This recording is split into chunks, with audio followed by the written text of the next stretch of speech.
The non-habitual tax scheme was launched by the government. It was actually before the golden visa.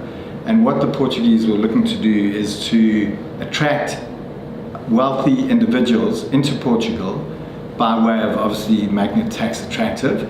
And in essence what they're doing is they're looking for people who legally can reside in Portugal, who can also then disconnect from whatever tax jurisdiction that they live in. So take South Africa for instance.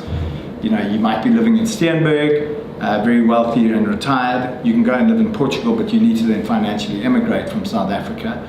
So that means that you've got to basically become non-resident. So you still stay as a South African citizen, but from a tax point of view or Reserve Bank point of view, you become what's classified as a non-res.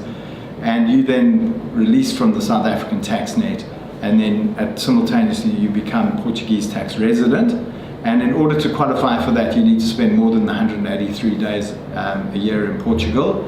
And you also need to prove to SARS when you're looking to leave the system here that you are going to be out of South Africa for more than that 183 days. So those are the requirements. It works really well for people who are internationally mobile, and they make their what's called centre of life in Portugal. So they just need to prove to the Portuguese authorities that Portugal's home. So what's attractive about this is that for 10 years, that individual taxpayer will not pay tax on their worldwide earnings, and they'll pay tax in Portugal on any income they derive in Portugal at whatever the current rates are in Portugal. So you know, if you've got a really big pension or you've got other investments that are delivering you an income in your retirement, the savings can be substantial. Yeah, very popular. I think the most popular nationalities are the French, Swedish, so people from Scandinavia. So it's Europeans who have the legal right to reside because they've got an EU passport, so they can go and live in Portugal, and they just become tax resident there. They divorce themselves from, say, France or Sweden, and they can still keep their businesses running there, but as long as they're actually physically out of the country for the required period, and they become tax resident. And I mean, I was chatting to one of my attorneys, and he showed me a tax return where one of the clients saved over 200,000 euros in tax in one tax year. So, you know, it is really it is very attractive. I think the other European countries don't particularly like it because they're losing taxpayers. But, you know, if you take it, I think you've got so many wealthy people globally who become quite resentful taxpayers. So I think Portugal's clever, and they're attracting some really interesting people. Well, there are various ways that you could become tax resident there. So if you're European, then you immediately qualify to live there, then you go through the tax process. So it's important to differentiate. The NHR, as we refer to it, it's actually a tax status. It's got nothing to do with residency. So if you want to go there and take advantage of it, you have to be able to live there.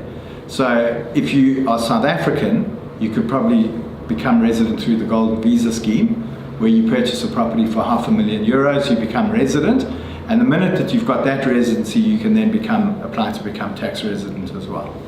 So that's one option. If you're a retiree, then you can apply for a retirement visa, which is very cheap to do and quite easy. There are many people who retire in Portugal. It's a very important part of their economy, and you don't need to buy a property.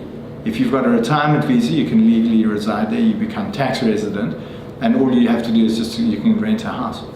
And that's what a lot of people do, is they actually rent houses just to learn where they want to actually live, and then maybe after a year or two, you know, they'll make a decision to purchase a property. No, you don't need to bring a certain amount of money in if you're European. You just need to prove that you are eligible to be tax resident there.